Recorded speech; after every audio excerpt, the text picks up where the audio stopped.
empezar. Buenos días. Después de esta cátedra de tequila, vamos a empezar con ciencia.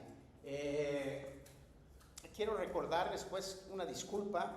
No tuve absolutamente nada que ver en esa falla y realmente, pues, dudo que les vayan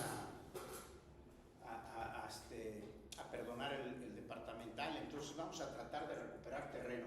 Vamos a tratar de cubrir hoy lo que es gastritis y trastornos motores esofágicos para más o menos irnos emparejando. Vamos a continuar con lo que estábamos viendo de gastritis. Esto creo que fue la diapositiva donde nos quedamos. ¿Cuáles eran los factores de riesgo para una gastritis aguda? Y habíamos quedado que las dos causas más importantes habían sido los AINES y la infección por el Helicobacter pylori, y que había algunos factores adicionales como lo que era la edad, la dieta y algunos hábitos como alcohol, tabaco, café, alimentos muy condimentados, ricos en grasas, que pueden favorecer la presencia de gastritis y más remotamente alguna gastritis de tipo infeccioso. Por ahí se van a encontrar que pacientes, por mencionar alguno, pacientes que son portadores de sífilis, el treponema puede llegar a dar un tipo de gastritis infecciosa, muy raro. En mi vida he visto uno y si lo vi, pues no lo supe diagnosticar, ¿no? La siguiente, por favor. Bien, la etiología, pues sabemos que toda la etiología de la gastritis, tanto la crónica como la aguda, suele ser multifactorial, pero redundando un poquito en lo que dijimos, vean. En un solo paciente pueden intervenir múltiples factores, tanto exógenos como endógenos, pero la causa más importante de gastritis en nuestro país, quizá por mucho, sea la infección por el Helicobacter pylori y, como les mencionaba, la ingesta de AINES. La siguiente, por favor. Bien, aquí vemos cuáles son los factores que consideramos endógenos y que consideramos exógenos. Dentro de los factores exógenos volvemos a repetir que el Helicobacter pylori y algunas otras infecciones, AINES, irritantes gástricos, como lo que pueden ser drogas, alcohol, tabaco, la ingesta de cáusticos, ya sea accidental o por motivos de querer suicidarse, y aquellos pacientes que están expuestos a quimio y a radioterapia. La radioterapia también puede condicionar que haya una gastritis por lo que es los daños colaterales. Y dentro de los factores endógenos, el principal, pues el incremento en la producción de ácido gástrico, la gastritis biliar por un incremento en las secreciones biliares cuando hay incompetencia del píloro y tenemos reflujo hacia lo que es la cámara gástrica, el jugo pancreático también, y aquellas enfermedades o aquellas comorbilidades que nos pueden condicionar medios hostiles a nivel gástrico, como lo que es el síndrome urémico. Cuando ustedes lleven nefrología van a ver lo que es la insuficiencia renal crónica y aquella que ya está en una etapa 5 de CADIGO, donde el paciente ya tiene una filtración por debajo de 15 mililitros. Estos pacientes van a tener ya una hiperazoemia significativa, y uno de los motivos por los que a veces tenemos que acelerar o adelantar la diálisis es porque el paciente nos hace sangrado de tubo digestivo secundario a una gastritis urémica. Y algunas patologías de tipo inmunológico, que vamos a ver más adelante cuando veamos la clasificación de la gastritis crónica, que la tipo A, que está considerada como autoinmune, pues hay algunas patologías, sobre todo en las mujeres, que se presenta más frecuentemente estos factores que son considerados de tipo endógeno. La siguiente. Bien, ¿qué vemos aquí? El concepto desde el punto de vista patogénico, que es un daño agudo a la mucosa gástrica y que este puede ser asintomático o sintomático. Va a depender del grado de severidad de daño a la mucosa gástrica, pero hay pacientes que pueden no tener síntomas y que cuando hacemos algún estudio endoscópico por algún otro motivo, se detecta que el paciente tiene una gastritis de tipo inflamatorio, sin que el paciente tenga las clásicas pirosis, regurgitación que característicamente vemos, ¿no? Y la mayor parte de la sintomatología, o lo que es más frecuente en el cuadro clínico de los pacientes con gastritis aguda, va a ser dolor epigástrico, predominantemente de tipo urente, náusea, vómito y dolor tipo torácico, centrotorácico, ¿no? Y que normalmente va a estar asociada a esto que ya hemos hablado bastante: uso de alcohol, uso de antiinflamatorios no esteroideos y toda aquella patología que nos pueda condicionar una disminución de flujo hemodinámico a nivel de la submucosa. La siguiente. son las características de la gastritis aguda? Pues vamos a tener una gastritis que va a ser erosiva y una gastritis que es no erosiva. Normalmente el paciente va a experimentar sintomatología después de que se exponga, ya sea a alimentos muy condimentados, a café, alcohol, tabaco, o que haya presencia de la infección por Helicobacter pylori. Entonces es importante que dentro de lo que es la clasificación sepamos que puede haber una gastritis de tipo erosiva y una gastritis que sea no erosiva. Obviamente la gastritis erosiva es la que se va a manifestar más frecuentemente con la presencia, ¿se apagó? Pensé que era pirata se apaga como la... Bueno, aquella gastritis erosiva es cuando el paciente llega con nosotros porque nos dice que está haciendo del baño negruzco, ¿de acuerdo? Y que el paciente está teniendo la presencia de melena. Esto nos está diciendo que la gastritis es una gastritis erosiva que nos está condicionando sangrado de tubo digestivo alto y que se puede manifestar con hematemesis o con melena o con el clásico característica de vómito en pozo de café. Imagínense cuando se toman una taza de café y cuando queda el asiento, lo último, es prácticamente lo que a veces puede ser que sea la manifestación que hace que el paciente vaya con nosotros a consulta. La siguiente, por favor. Bueno, esto prácticamente es algo que ya dijimos. La siguiente, hay que brincarle para optimizar tiempo. ¿Cómo vamos a hacer el diagnóstico? ¿Cómo saber si la gastritis es erosiva o no erosiva? Clínicamente podemos inferir cuando el paciente tiene una sintomatología más marcada, pero la única manera que nosotros vamos a poder saber si el paciente tiene una gastritis erosiva o no erosiva es vía endoscópica. No podemos determinar el daño a la mucosa si no es por medio de un estudio endoscópico, que viene siendo una de las partes fundamentales en lo que es el diagnóstico. La siguiente. ¿Qué sucede desde el punto de vista fisiopatogénico para poder establecer cuando hay una alteración que nos puede condicionar lesión a nivel de la mucosa gástrica? Pues vean, ¿qué nos protege? ¿Cuáles son los mecanismos protectores que tenemos? Que ya hemos hablado bastante de eso. La presencia del lago mucoso. Ese lago mucoso que característicamente es como de 1 centímetro en los pliegues de lo que es la cámara gástrica, que está compuesta por bicarbonato, que está compuesta por agua, que está compuesta por moco y que influye mucho la producción, sobre todo también de algunas prostaglandinas, ¿no? Pero en sí el lago mucoso, que es rico en agua, bicarbonato y algunas proteínas. La secreción de bicarbonato es importante para que amortiguemos el pH. La barrera epitelial, que es a lo que nos referimos en cuanto al que es muy dependiente del flujo sanguíneo que hay en la submucosa, y obviamente la síntesis de prostaglandinas. Estos son los mecanismos que podemos considerar protectores. Cualquier alteración en uno de estos mecanismos protectores nos va a predisponer a que el paciente pueda desarrollar una gastritis de tipo predominantemente erosiva y que ocasione lesión en la mucosa gástrica. La siguiente.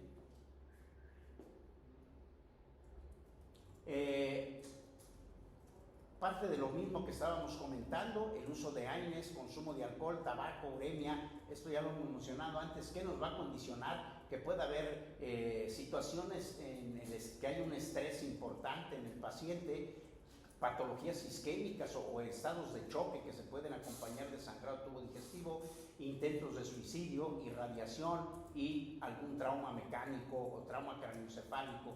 Por ahí van a encontrar en el paso 2 úlceras que son características que se llaman úlceras de Curling y úlceras de Cushing, ¿sí? Que muy probablemente ya se las han comentado. El paciente que tiene un trauma craneoencefálico va a desarrollar una de estas úlceras, o el paciente quemado va a desarrollar las otras. Es probable que por ahí luego se las pregunten en el examen, o les venga en el examen departamental, y se las voy a dejar ahí en ascuas para que le den una leída, pero grábense el nombre: úlceras de Curling y úlceras de Cushing, ¿sí? Que va en relación a eso, al trauma craneal y al paciente que es quemado. Y los pacientes que tienen sometidos a algún proceso de estrés, de choque y eso, van a desarrollar una de estas 2 úlceras. La siguiente, por favor. ¿Cuál ¿Cuáles son el cuadro, el contexto clínico clásico de los pacientes con gastritis? Presencia de ardor, dolor epigástrico, sensación de plenitud temprana, vinagreras, que esto no es más que una expresión cachuquina o española, pues, que me la pirateé por ahí de una plática de la Universidad de Navarra. Vinagreras no es más que agruras, es equivalente a agruras. En nuestro léxico, vinagreras es exactamente igual a agruras. Normalmente todos hemos experimentado alguna ocasión alguna agrura y ellos le llaman vinagreras. Náusea, es clásico que el paciente que tiene una gastritis por la mañana se levanta, toma agua y siente náusea, y a veces se puede acompañar incluso de un corte neurovegetativo que tiene la sensación de náusea, como que suda y que se siente como que se hipotensa en ocasiones. Es muy característico eso de los pacientes que tienen una gastritis aguda o crónica, que por las mañanas al tomar agua experimente sensación de náusea o que inclusive puede llegar a vomitar. Sensación de distensión abdominal por el cuadro dispéptico que acompaña a las gastritis, y como ya les había comentado, puede acompañarse de hematemesis melena o vómito en pozo de café. La siguiente. ¿Cómo vamos a establecer el grado de severidad? Vean, la evaluación oportuna determina que el paciente requiere hospitalización y o endoscopía. Normalmente la gastritis como tal es muy raro que nos condicione que tengamos que hospitalizar a un paciente. En ocasiones, el paciente con una gastritis aguda puede llegar a experimentar un dolor a nivel epigástrico tan severo que nos puede confundir con la posibilidad de que se trate de algún cuadro de una colecistitis aguda, que pudiera semejar a un cuadro de una pancreatitis aguda, pero y que lo que realmente obliga al paciente a acudir al hospital es el dolor tan severo que experimenta, no tanto que una gastritis como tal, sin que se complique con un sangrado del tubo digestivo, nos pueda condicionar que el paciente tenga que ir al hospital. Entonces, normalmente cuando el paciente con gastritis tiene problemas hemodinámicos o tiene un compromiso importante que requiere hospitalización, es porque tiene una gastritis erosiva y que está experimentando sangrado del tubo digestivo. Vean, el cuadro clínico con el color negruzco de evacuación determina si el sangrado es agudo o es crónico. ¿Esto qué quiere decir? Normalmente, para que el paciente que tenga una gastritis aguda que haya experimentado, sobre todo erosiva, que tenga sangrado del tubo digestivo, para que tenga melena, mínimo la sangre tiene que tener al menos 10 horas en tracto gastrointestinal para que se pinte negruzco. Al paso por lo que es la flora bacteriana y el contacto de la sangre con el jugo gástrico, las sales biliares, es lo que le da ese color negro. Entonces, si un paciente tiene melenas, al menos el evento agudo ya tuvo 10 horas, ¿sí? Y muchas veces el paciente lo experimenta a los 48, a las 72 horas de que inició con el sangrado, para que esté experimentando melena, dependiendo sobre todo si tiene un tránsito intestinal. Y vean, el sangrado repetido dentro de un periodo de 72 horas ocurre en el 20% de los pacientes y es un indicador de morbilidad. No me voy a detener aquí porque vamos a ver de manera independiente sangrado del tubo digestivo y ahí vamos a tocar esos puntos. Ahorita nos vamos a centrar en lo que es la gastritis aguda como tal. La siguiente, por favor. ¿Cuáles son los signos de gravedad de una gastritis aguda? Sangrado activo, inestabilidad hemodinámica y obviamente que este se acompañe del antecedente de haber tomado algún fármaco como lo que son AINES, lo que son corticoides, o que esté tomando algún anticoagulante. Hay que entender, porque luego a veces percibo que algunos de ustedes confunden lo que es un antiagregante plaquetario, lo que es un heparínico y lo que es un anticoagulante. Anticoagulantes, los únicos que tenemos son los antagonistas de vitamina K y lo que son los NACOS, que son los nuevos anticoagulantes orales. Y los antagonistas de vitamina K es la acenocumarina y la warfarina. Vamos a encontrar muchos pacientes que a lo mejor son pacientes que tienen alguna cardiopatía y que tienen fibrilación auricular y son pacientes que deben de estar anticoagulados. Entonces esos pacientes tienen una mayor posibilidad de tener cuadros de gastritis que se puedan complicar con sangrado del tubo digestivo y que amerite que el paciente tenga que llegar al hospital, ¿no? La siguiente.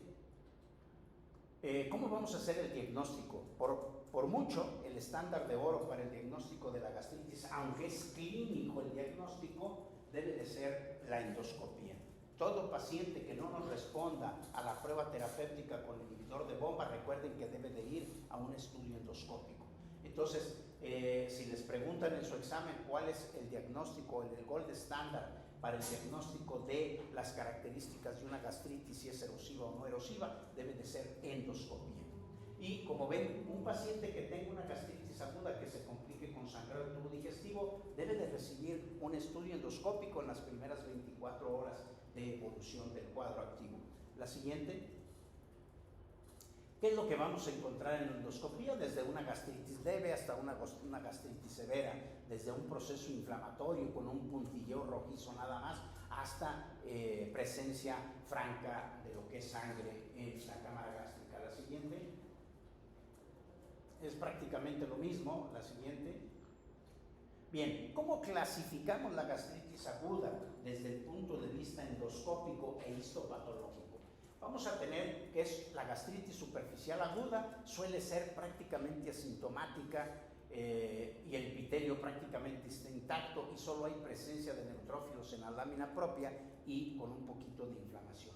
Recuerden que es una de las cosas que nos ayuda a diferenciar entre gastritis aguda y gastritis crónica, que la gastritis aguda hay presencia de neutrófilos. Y luego tenemos la gastritis hemorrágica, donde ya hay desprendimiento focales del epitelio y ahí sigue habiendo presencia de neutrófilos en la lámina propia, y luego la erosiva aguda y lo que son ya las úlceras de estrés, que es lo que conocemos como la enfermedad acidopéptica. La siguiente. ¿Cómo lo vamos a tratar? Todos los pacientes con una gastritis aguda deben de recibir inhibidor de bomba de protones. Deben, si es posible, asociarlo con un antagonista de los H2 acompañado de un protector de mucosa y un procinético. Al menos nos dicen la mayor parte de la literatura que debemos mantenerlo por unos 6 meses. ¿Por qué? Para que el paciente repare el epitelio por el daño que se tenga, ya sea erosivo o no erosivo, debemos de mantener el pH por arriba de 4, cuando menos entre 6 y 8 semanas, ¿sí? Y esto es bien importante. ¿Cómo saber que yo tengo el pH por arriba de 4 a nivel gástrico? Pues es muy difícil, ¿no? Pero normalmente, si algo diferencia a los medicamentos de los IVPs, hay 2 medicamentos que en teoría se han hecho estudios y que han logrado mantener un pH por arriba de 4 en la cámara gástrica, que es el esomeprazol magnésico y el dexlansoprazol. ¿De acuerdo? Hay algunos estudios, es algo que podemos quizás llevarnos como una perla a casa. Hay muchos estudios que dicen que ya en la actualidad el omeprazol muy pocas veces logra mantener o alcanzar pHs por arriba de 4 para que el epitelio pueda recuperarse y que el paciente mejore, ¿no? La siguiente.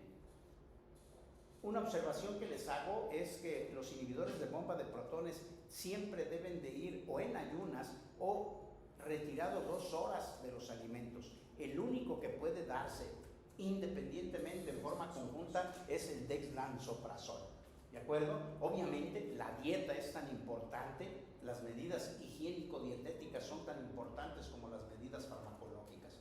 Vean, durante 2 meses no se deben de consumir irritantes, grasas, ni bebidas alcohólicas, ni café o tés negros. Y esta es la parte más difícil que nosotros vamos a poder lograr con nuestros pacientes. El apego del paciente a lo que son las medidas higiénico-dietéticas es lo más difícil. Porque normalmente es lo que les cuesta más trabajo a los pacientes, apegarse a una dieta adecuada para que la disminución de lo que es el ácido clorhídrico sea menos intensa. Y como ven aquí abajo nos dicen, la ingesta de alimentos de consistencia blanda como el pan blanco, las verduras, las frutas cocidas sin cáscara, el pescado, lácteos descremados y carnes magras que son ricas en proteínas. Esta es la manera en que hacemos que haya menor producción de ácido clorhídrico. Los alimentos ricos en grasas favorecen a que haya un incremento en la producción del ácido clorhídrico y esto pues tenga una menor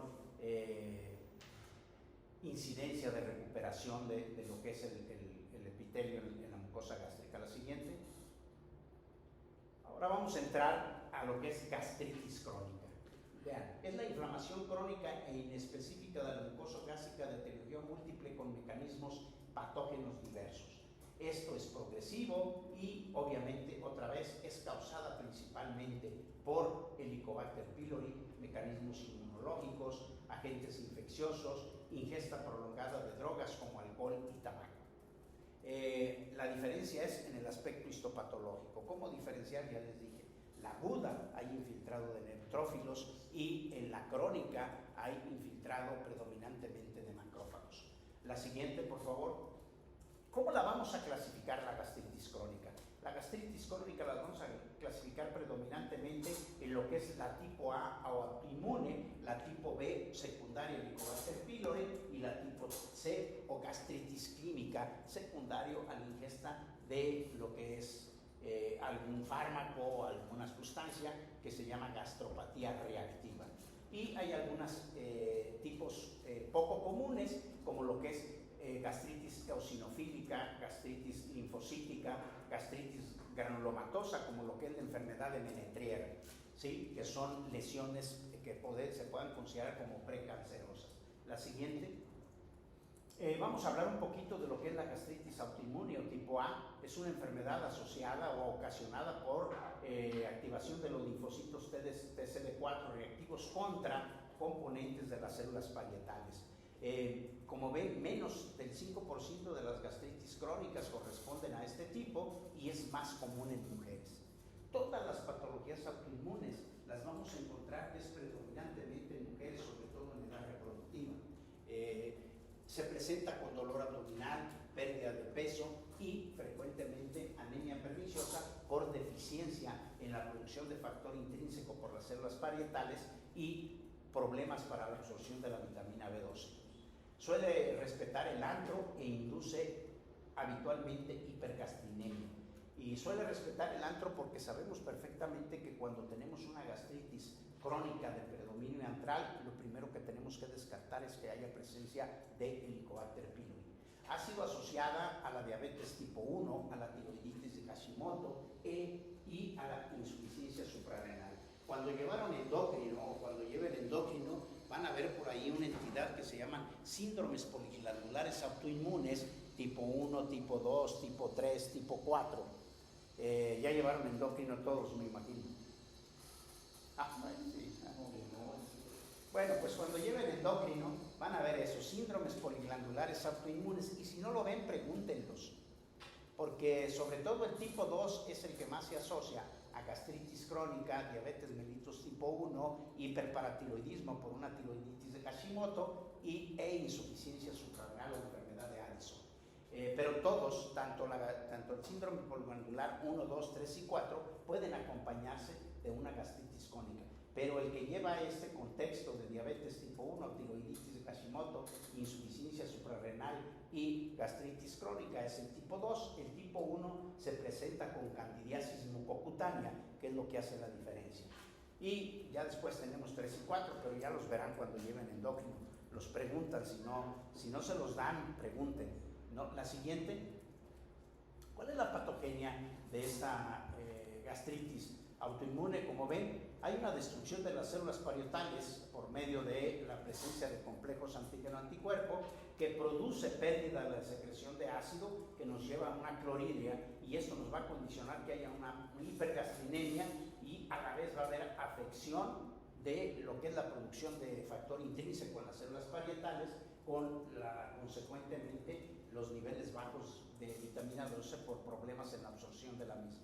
Histológicamente vamos a ver un infiltrado linfoplasmático en las células fúndicas, va a haber pérdida de las glándulas oxínticas que son las que están encargadas de la producción de lo que es ácido clorhídrico y el factor intrínseco, va a haber una metaplasia pseudoepilórica a nivel intestinal, presencia de células caliciformes y unas células muy características de la gastritis crónica que se llaman células de Panel. La siguiente. ¿Qué es lo importante de aquí? La gastritis crónica, sobre todo la gastritis crónica atrófica, es la lesión precancerosa más importante, o sea, hay 3 veces más riesgo de sufrir adenocarcinoma gástrico en aquellos pacientes que son portadores de una gastritis crónica atrófica. La siguiente. Luego tenemos la gastritis crónica tipo B, o que está asociada a la Helicobacter pylori. Por mucho representa el 90% de toda la gastritis crónica. ¿De acuerdo? Este tipo de gastritis aumenta el riesgo también de sufrir adenocarcinoma y linfoma. Cuando inició la presencia, o cuando se empezó a hablar del Helicobacter pylori, decían que todos desarrollaban cáncer, ¿sí? Hoy por hoy se sabe que no es así, que solamente las cepas que son productoras de unas proteínas son las que tienen el riesgo de desarrollar adenocarcinoma o desarrollar maltoma, como se conoce, ¿no? Es un tipo de linfoma asociado a las células de la mucosa gástrica que se llama maltoma, que normalmente el linfoma se va a presentar en pacientes jóvenes o en pacientes ya muy ancianos, y el adulto convencional va a desarrollar más adenocarcinoma, pero sí, el tener gastritis crónica secundaria al Helicobacter pylori aumenta el riesgo de llegar a presentar adenocarcinoma o linfoma gástrico. Como ven, los síntomas de la infección por Helicobacter pylori incluyen prácticamente el mismo contexto clínico: dolor abdominal, náusea, vómito, síndrome dispéptico, puede haber pérdida de peso, hay anemia y sangrado relacionado con úlcera. Y esto es importante. ¿Necesariamente tenemos que tener sangrado para tener anemia? No. Cuando yo tengo un paciente con gastritis crónica y me llega con anemia, es importante que yo diferencie si es una anemia por deficiencia de hierro o es una anemia por deficiencia de complejo B. Doctora, ¿cómo podría diferenciar?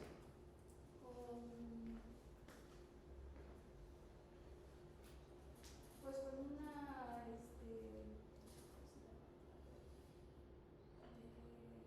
pues hay que medir los folatos, ¿no? En sangre y... ¿A qué tanto brinco están Bueno, poniendo el suelo? con una biometría mágica, dependiendo... ¿Qué va a haber? Si es megaloblástica o... Exactamente. Ustedes piden una citometría y si su paciente tiene volumen corpuscular alto, pues ya saben que es una deficiencia de complejo B. Si el paciente tiene un volumen corpuscular medio bajo y una concentración media de hemoglobina baja, pues es una deficiencia de hierro por sangre al tubo digestivo. Una va a ser una anemia microcítica hipercrómica y la otra va a ser una anemia macrocítica normocrómica predominantemente, ¿no? Entonces no tenemos mayor problema. ¿Esto qué nos quiere decir? Que todo paciente que estemos nosotros manejando con una gastritis crónica, debemos de hacer citometrías de control, ¿sí? Porque no necesariamente todos van a llegar pálidos y eso. A veces yo les pregunto que cuántas conjuntivas conocen, y porque en dónde vemos la hipocromía de un paciente anémico. ¿Cuántas conjuntivas conoces, doctor? Tienes tarsal, palpebral, Bueno, yo conozco dos, no sé si el doctor Alvarito ya les dio más, lo que es la vulvar y la tarsal, ¿sí? Normalmente lo que tenemos que explorar es la conjuntiva tarsal. Si vemos que hay hipocromía de la conjuntiva tarsal, hay que pensar que el paciente ya puede estar cursando con anemia y tenemos que identificar si es por deficiencia de la absorción de folatos o por la deficiencia de hierro, por algún sangrado de tipo crónico microscópico, que el paciente a lo mejor no necesariamente tiene que haber melena. Muchas veces el paciente va a llegar con nosotros porque se siente cansado, se fatiga muy fácil, se levanta sin ganas de hacer nada, y que normalmente lo encontramos con tendencia a la taquicardia. Y muy probablemente lo que el paciente tenga sea un síndrome anémico secundario a la gastritis crónica, pero nunca nos va a decir que está evacuando negruzco. Puede ser una anemia por deficiencia de folato, de vitamina B12, y que sea lo que esté condicionando. A veces el paciente puede aguantarse o decir, el dolor, el ardor, las agruras y eso, lo toma ya como un contexto habitual de su forma de vida, porque tiene una gastritis a la cual ya se acostumbró y ya aprendió cómo a manejar la sintomatología. Pero cuando ya empieza a tener cansancio, empieza a bajar de peso y eso es lo que le preocupa, y muchas veces es lo que normalmente va a hacer que vaya con nosotros. y al encontrar una citometría hemática con una anemia, ya sea megaloblástica o anemia microcítica hipocrónica, nosotros el primer sitio que tenemos que investigar es que no haya sangrado digestivo o ir a ver que el paciente no sea portador de una gastritis crónica atrófica. ¿De acuerdo? Y como ven, esta gastritis tipo B es predominantemente antral. ¿Por qué? Pues porque acuérdense que es donde van a pistear los Helicobacter pylori al antro, ¿no? Entonces, ¿por qué? Porque sabemos que ahí el pH es un poco más cordial.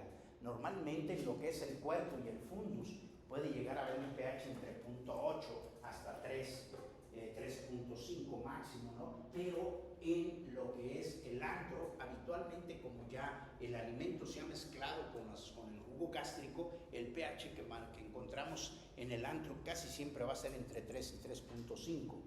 Entonces el Helicobacter pylori pues sabe que ahí es más cordial el medio ambiente y es donde normalmente lo vamos a encontrar. La siguiente, por favor. ¿Qué hay de la microbiología del Helicobacter pylori? Pues eso ya ustedes de sobra lo conocen, ya lo vieron cuando llevaron microbiología, cuando llevaron gastro, vieron que es un microorganismo microaerófilo gran negativo que tiene forma de bastón, se encuentra de modo habitual en las porciones más profundas del gel del moco que recubre la mucosa gástrica y entre la capa del moco y el epitelio gástrico. Se estima que el 80% de la población puede estar infectada en países en vías de desarrollo.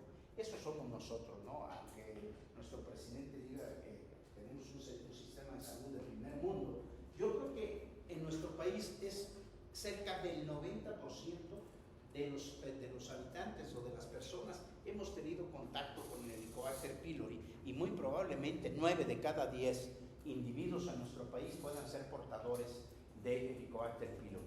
El mecanismo de transmisión del Helicobacter pylori se produce de persona a persona por vía oral o fecal oral a través de lo que son los alimentos, ¿no? La siguiente, el agua contaminada, el sistema de potabilización del agua en nuestro país no es lo bueno que debiera y entonces hay muchas personas que toman agua de la llave, entonces normalmente ahí también se pueden contaminar. A veces nosotros tomamos agua de garrafón, pero no sabemos realmente qué sistema de potabilización tengan.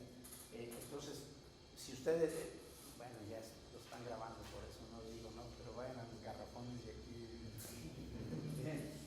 Aquí esto es importante, fíjense, factores de virulencia. ¿Qué es lo que hace que sea tan agresivo el Helicobacter pylori? Vean, tiene algunas proteínas de la membrana externa y produce una sustancia que se llama ureasa. Esta ureasa es la que hace que haya una producción de amonio y que ese amonio lesione la mucosa gástrica y por ahí se mete el Helicobacter pylori para quedarse en lo que es la capa, la submucosa, para no tener la agresión del pH que hay en la cámara gástrica. Entonces, esta producción de la ureasa que genera ese amonio, ese amoníaco, hace que el pH primero baje, disminuya el pH, el entorno, y también le da esa propiedad de meterse hacia la submucosa y agazaparse ahí y estar en un medio menos hostil. Lo importante de aquí es que produce dos proteínas o dos enzimas muy significativas, lo que es el BAC-A y el CAC-A. Esto es lo que le da los factores, podemos decir, broncogénicos al Helicobacter pylori. Solo las cepas que producen estas dos enzimas, BAC-A y CAC-A, son las que son potencialmente capaces de llegar a condicionar adenocarcinoma o linfoma gástrico, ¿no? Y vean, otras enzimas como catalasas, lipasas, salicinas y flagelos, estos flagelos son los que le dan la capacidad al Helicobacter de moverse y meterse hacia lo que es la región de la submucosa. La siguiente, vean, el Helicobacter produce proteasas y fosforilasa que degradan el complejo. Bueno, esto prácticamente es lo que hablamos ahorita. La siguiente, que aquí es donde viene lo que les comentaba, la ureasa permite que la bacteria viva en el estómago y genere amonio que daña las células. BAC-A ataca a los linfocitos CD4 y también disminuye la actividad de los linfocitos T y CD8. La siguiente,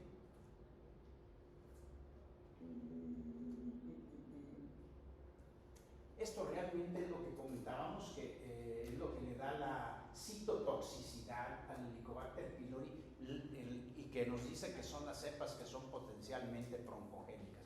La siguiente, para no entretenernos mucho en esto.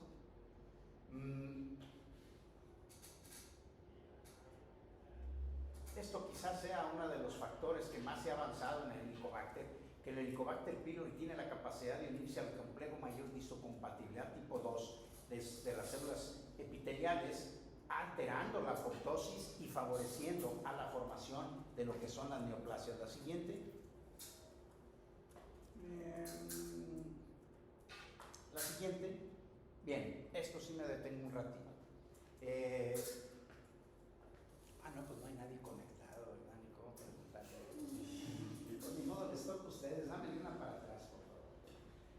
Doctora, usted llega un paciente con gastritis crónica, va con usted y le dice que ya le ha dado la vuelta a medio mundo de doctores y sigue con gastritis, y usted dice, yo creo que el paciente tiene Helicobacter pylori.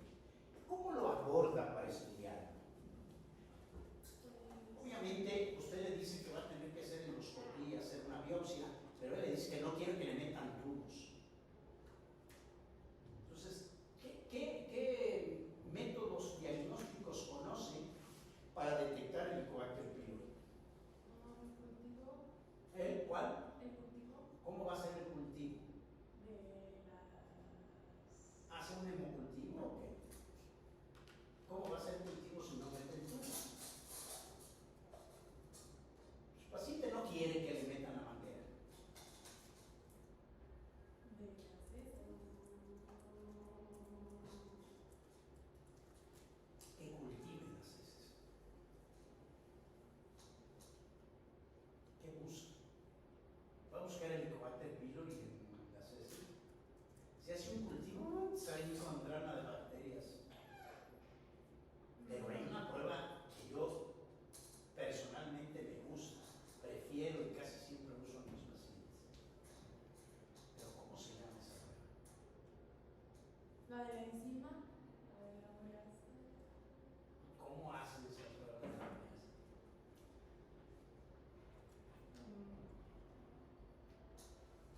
Fíjese que es bien importante, ¿eh? O sea, algo que a veces damos por hecho que lo conocemos y que lo sabemos. O sea, ¿qué estudios, qué sensibilidad, qué especificidad?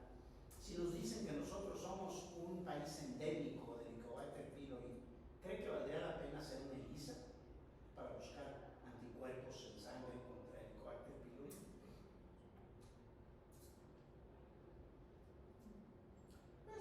Si está en la etapa aguda, sí, porque vamos a encontrar anticuerpos IgM altos que me hablan de que en ese momento tiene un proceso. Pero lo más seguro es que sí.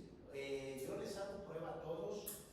Cuando esté lleno el salón, todos vamos a tener IgG contra el Helicobacter pylori. Entonces, es una prueba que no me es tan certera y que a lo mejor no es la más recomendable. Pero, ¿qué conoce? Muchas veces confunden la prueba de la ureasa con la prueba del aliento. Y eso es a donde yo quiero llegar, que no se vayan con esa confusión. Una cosa es la prueba del aliento y otra cosa es la prueba de la ureasa. ¿Sí? Para que yo haga una prueba de ureasa, yo tengo que hacer una endoscopía, tengo que tomar una pequeña biopsia y tengo que hacer prueba para medir la ureasa. Y la prueba del aliento, pues es otro procedimiento y es lo que quiero que me diga. ¿Usted sabe en qué consiste la prueba del aliento? No. ¿No? Se supone que el paciente debe llegar. No se supone. Bueno, O sea, el paciente llega en ayuno, sin haberse lavado los dientes, sin modificar nada en el área bucal.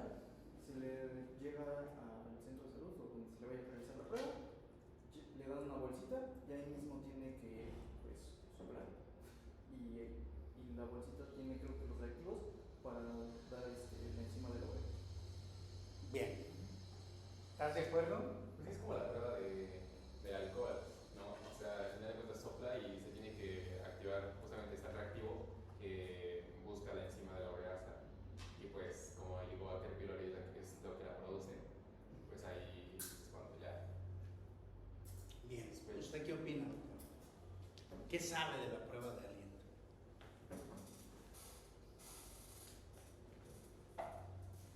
Imagínense que usted va el paciente con usted y dice, ¿sabes qué? Te voy a pedir una prueba del aliento. Y el paciente les dice, oiga doctor, ¿pero en qué consiste? ¿Qué me van a hacer? Porque hay pacientes que son muy miedosillos y dicen, a ver, dígame, ¿pero qué me van a hacer? ¿Cómo le van a explicar qué le van a hacer? Imagínense, le dan a ustedes una información y llega allá y se da cuenta que es completamente diferente.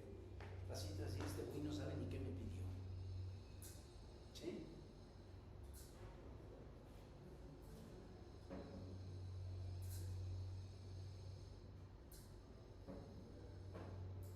Eso lo tuvieron que haber visto en patología clínica. ¿Cómo no? ¿No? En fisio 4 pues se aborda porque se ve justamente Pero si ya se abordó, entonces ¿por qué no saben en qué consiste? solo mencionan que el diagnóstico puede ser la prueba de aliento. Nosotros como médicos tenemos que saber qué le estamos pidiendo a nuestro paciente. Sí, es como dijo Miguel, ¿no? Son No, las bolsitas. no.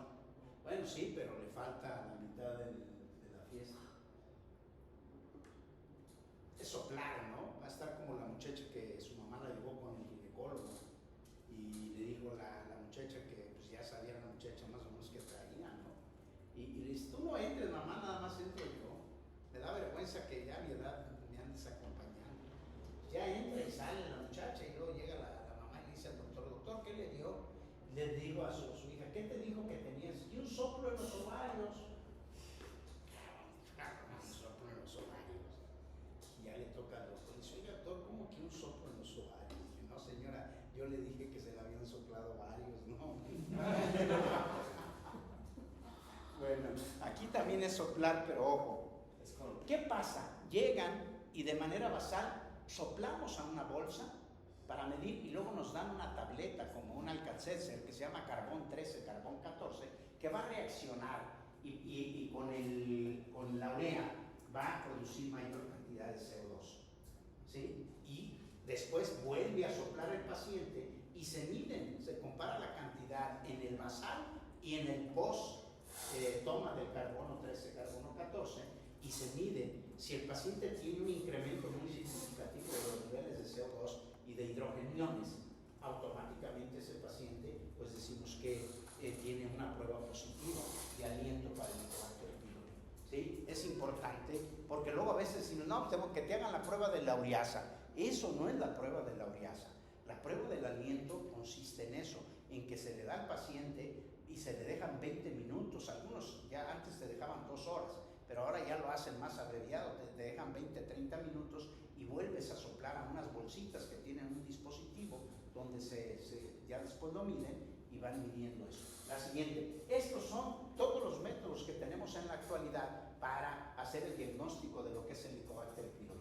Y aquí tenemos, vean, ureasa rápida, 90% de sensibilidad y especificidad, es invasivo. ¿Por qué? Porque hay que hacer endoscopía, ¿de acuerdo? Es barato y es rápido. Luego tenemos histología. Obviamente hay que hacer endoscopía, hay que tomar una biopsia y hay que detectar en el tejido la presencia del Helicobacter pylori. Una sensibilidad del 90 y una especificidad del 90% es invasivo. Tenemos el cultivo, como nos decía la doctora, hacer un cultivo, pero no es un hemocultivo, hay que cultivar en la toma de la biopsia a ver si aislamos el Helicobacter pylori. Tiene una sensibilidad del 50, pero tiene una especificidad del 100%. El problema que es invasivo, es difícil y es útil cuando tenemos dudas diagnósticas, ¿no? Serología de IgG, vean una sensibilidad de 80 y especificidad de 80. El problema es, no es invasivo, pero no mide infección actual y en las zonas que son epidémicas del Helicobacter no tiene sentido realizarlo porque prácticamente todo el mundo ha tenido contacto con el Helicobacter pylori. Tenemos la prueba del aliento, 90-90, no invasivo y es muy útil para ver si erradicamos o no al Helicobacter pylori con el tratamiento. Y esto es lo que es en el excremento. Se miden antígenos en materia fecal contra el Helicobacter pylori, ¿de acuerdo? Que para mí es una de las pruebas más precisas que podemos utilizar. No es invasivo y sirve también para control y erradicar, y que nos puede servir también para diagnóstico. Hoy por hoy, como médico de atención primaria, ¿qué es lo que tenemos que hacer? Hay que pedir anticuerpos IgM seguidos por ELISA, ¿sí?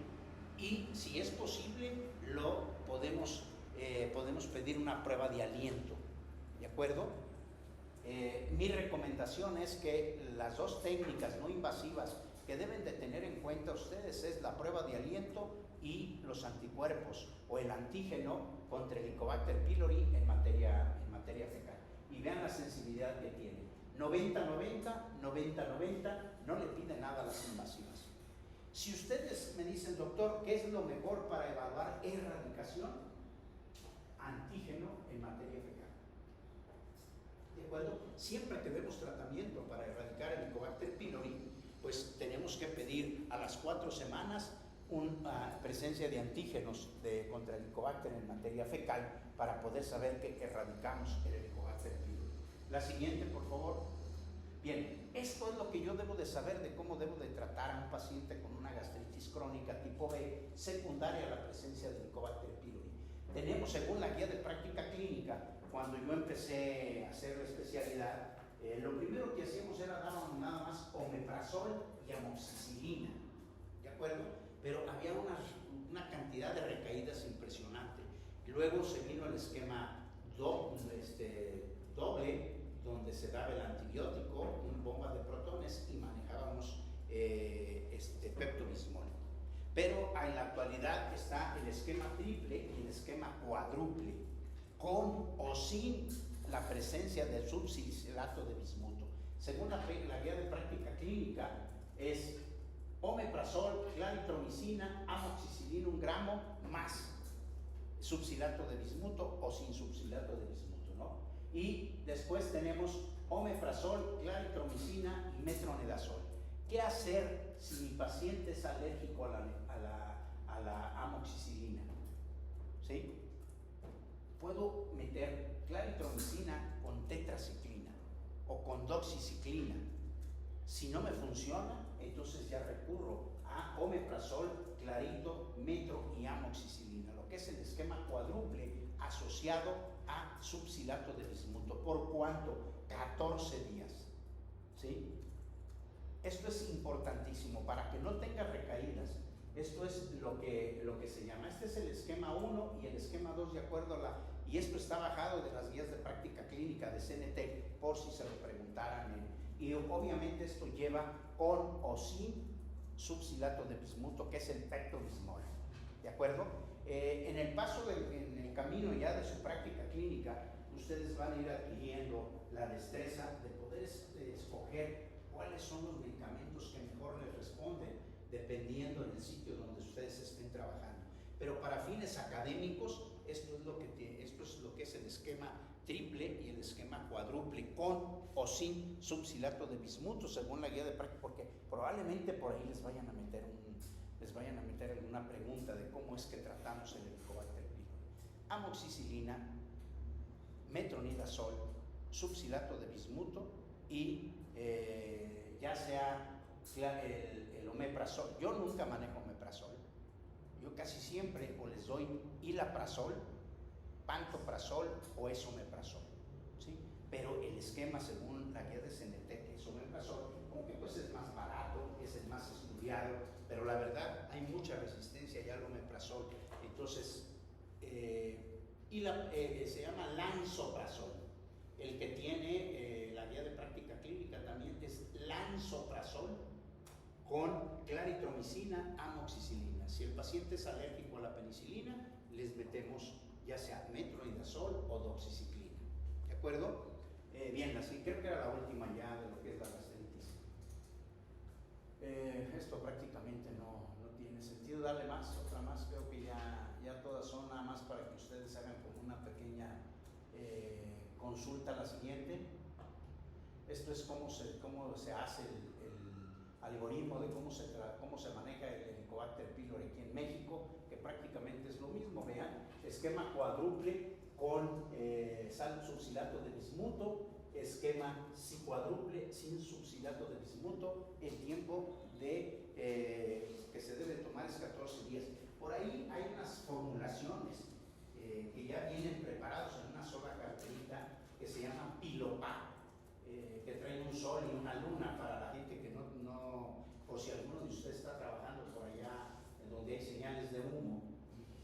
Y pues sí, todavía cuando yo veo cuando me toca evaluarlos, cuando hacen lo del, para ya titularse, que en el servicio social a veces hay un 2%, 3%, a veces hasta 5% de analfabetismo, donde ustedes están trabajando, y eso es importante.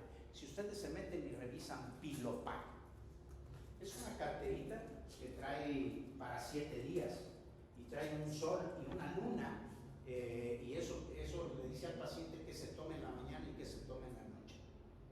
¿Sí? El problema es que es un poco más costoso, pero la comodidad a veces favorece para el apego del paciente y que podamos. El metronidazol, a veces a muchos pacientes les da una sensación como de sabor metálico en la boca, como si se chupara un 20 de cobre. Y eso a veces los hace que abandonen el tratamiento y no lo complementen. Y no nada más hay Pilopac, hay otros 2 nombres comerciales aparte del Pilopac, pero yo se los digo ese porque es con el que más experiencia tengo, se llama Pilopac. No sé, ahorita debe de andar en algunos 800 pesos. No, 1500. Chihuahua, ya sí, ya ¿Y el otro puede ser el Helicoblis? ¿El cuál? Helicoblis o Ecoblis. ¿De qué laboratorio es? Es de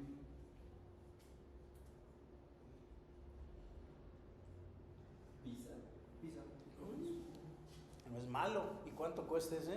Este cuesta Todos son caros, 1172. Bueno, te ahorras. Mejor ponle 3 pesitos más y el Pilopac en Walmart cuesta 1.600. Sí, para mí el más finolis, Pilopac. Y se los digo porque es con el que yo tengo experiencia con mis pacientes. Les daba Pilopac porque decían, no, es que es mucha pastilla. Entonces les daba el Pilopac y es un poquito más de comodidad. Y eso es importante porque el apego del paciente es mucho mejor utilizando ese tipo de presentación. Bueno, la siguiente. Creo que llega la última, ¿no? Bien.